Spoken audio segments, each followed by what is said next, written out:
Bonjour à tous. Avant de rentrer dans les détails de ce qu'est cet engin et de comment je l'ai conçu, je souhaiterais vous décrire un petit peu le déroulé de cette vidéo. Dans un premier temps, je vais rentrer dans les détails techniques de cette voiture, comment est-ce que j'ai conçu le système RC et comment est-ce que tout fonctionne. Et dans un second temps, nous ferons quelques essais routiers. Dans un premier temps, nous allons nous attarder sur le châssis.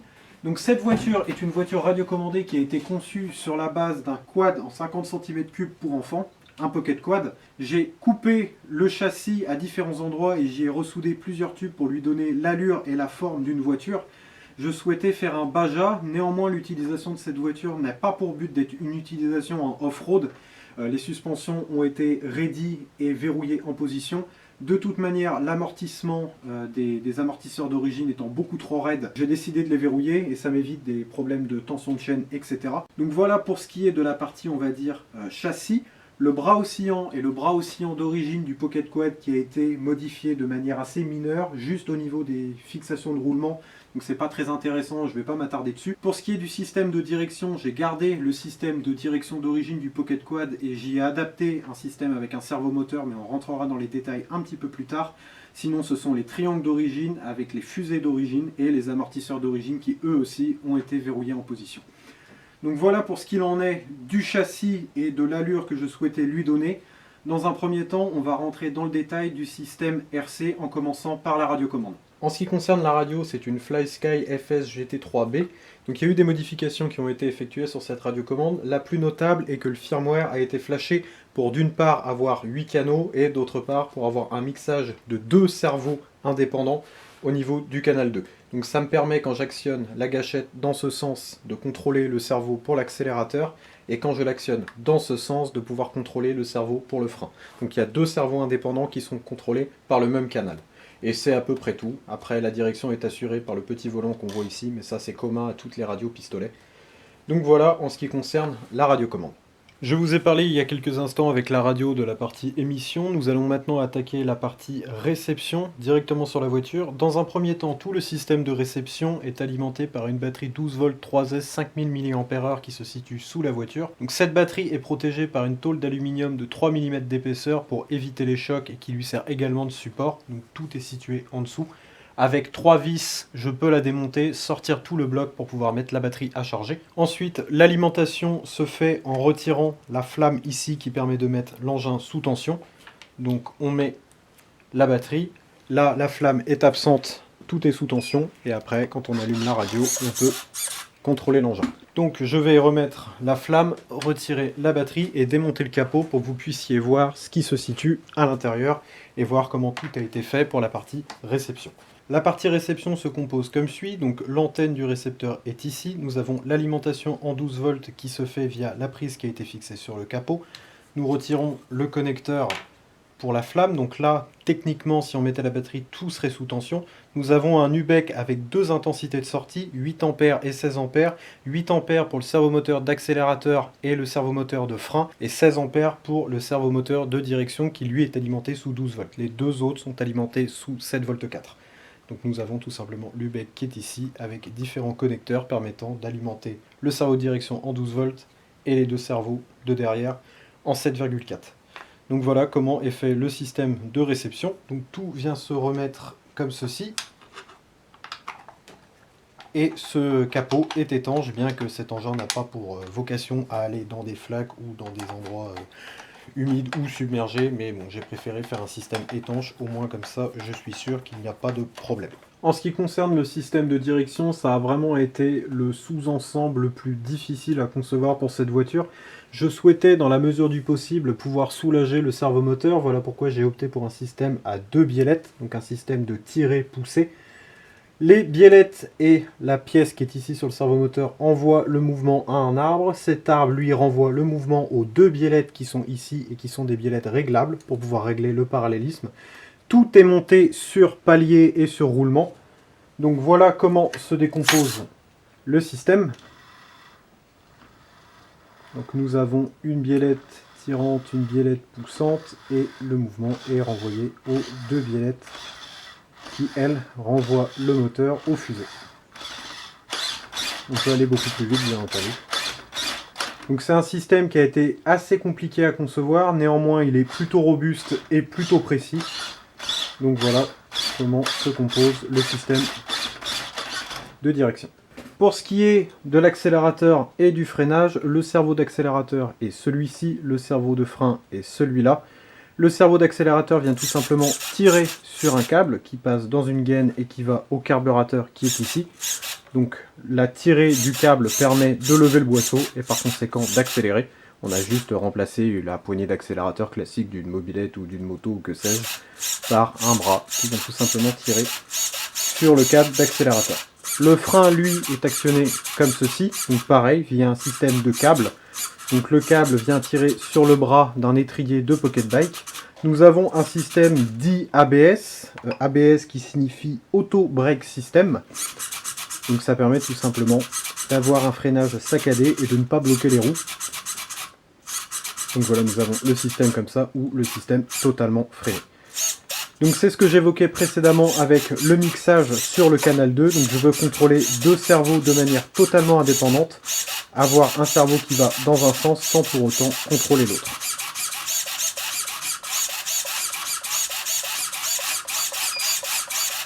Après vous avoir détaillé le système de réception RC, le système de direction, d'accélération et de freinage, nous allons maintenant pouvoir évoquer le cœur de la bête, le moteur. Donc le moteur est un moteur de Pocket Bike d'origine en 49.9. Il n'y a eu aucune modification effectuée sur ce moteur. La seule pièce que j'ai fabriquée, c'est une pipe d'admission adaptée au Carbut 15 qui est un petit peu plus longue que les pipes d'admission d'origine afin d'avoir un meilleur accès à la cuve du carbu et de pouvoir faciliter les éventuels changements de gicleur. En ce qui concerne le pot d'échappement, c'est un pot d'échappement que j'ai conçu pour cette voiture et pas pour ce moteur. Il est compliqué de faire un pot de détente avec des volumes adaptés au cylindre qui puissent tenir dans un encombrement aussi réduit, donc j'aurais pu mettre n'importe quel pot d'échappement, mais je voulais un pot qui ait l'allure d'un pot de détente, donc je me suis fabriqué un mini pot de détente.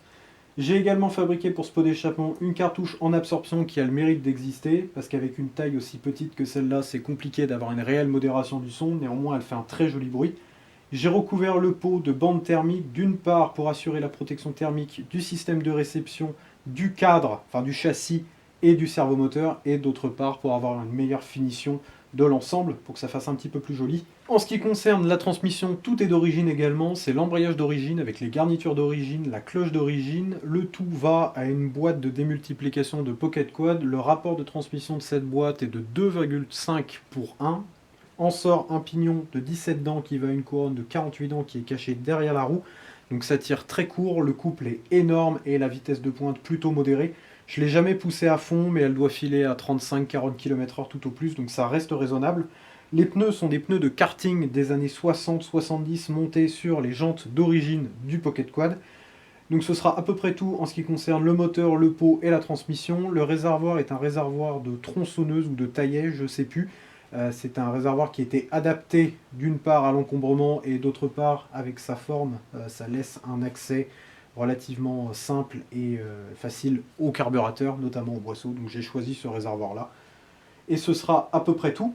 Donc c'est un engin qui m'a demandé pas loin de 3 mois de travail, bon pas 3 mois à temps complet, mais 3 mois quand même, et presque 20 ans de réflexion.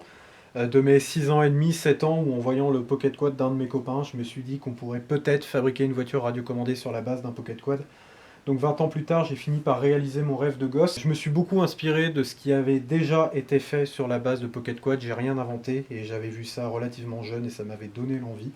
Donc j'espère que si un gamin de 13-14 ans passe sur cette vidéo, ça lui donnera envie à lui aussi de se fabriquer ce genre de truc. Un gamin de 14-15 ans ou un gamin de 40 ans, il n'y a pas de problème. Donc voilà, j'ai aucun bagage de quoi que ce soit, j'ai tout appris sur le tas. Je dirais pas que c'est à la portée du plus grand nombre, mais si vous avez des bases en électronique, en soudage, en usinage, c'est tout à fait accessible. Donc voilà, on va arrêter là pour les trucs chiants et rébarbatifs. En ce qui concerne l'utilisation de cette voiture, et notamment les essais routiers qui vont venir dans la suite de la vidéo, je ne vais pas la pousser à bout. C'est un engin qui a pour but d'être avant tout un défi technique et entre guillemets un démonstrateur. Je ne souhaite pas l'utiliser en tant qu'engin RC pur.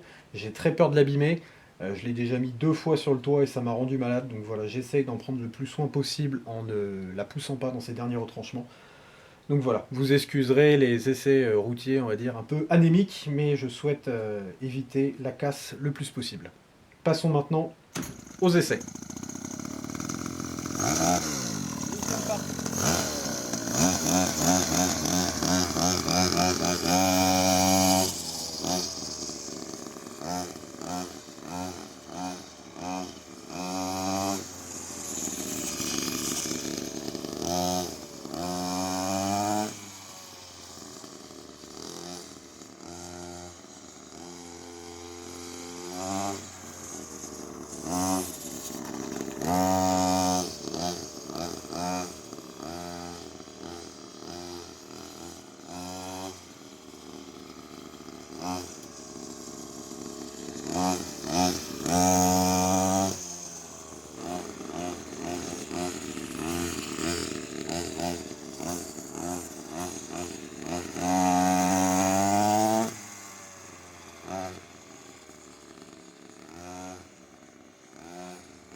Après ces quelques essais routiers, je pense qu'il est à présent temps de conclure cette vidéo. Si elle vous a plu, n'hésitez pas à me le faire savoir en laissant un petit like ou en vous abonnant.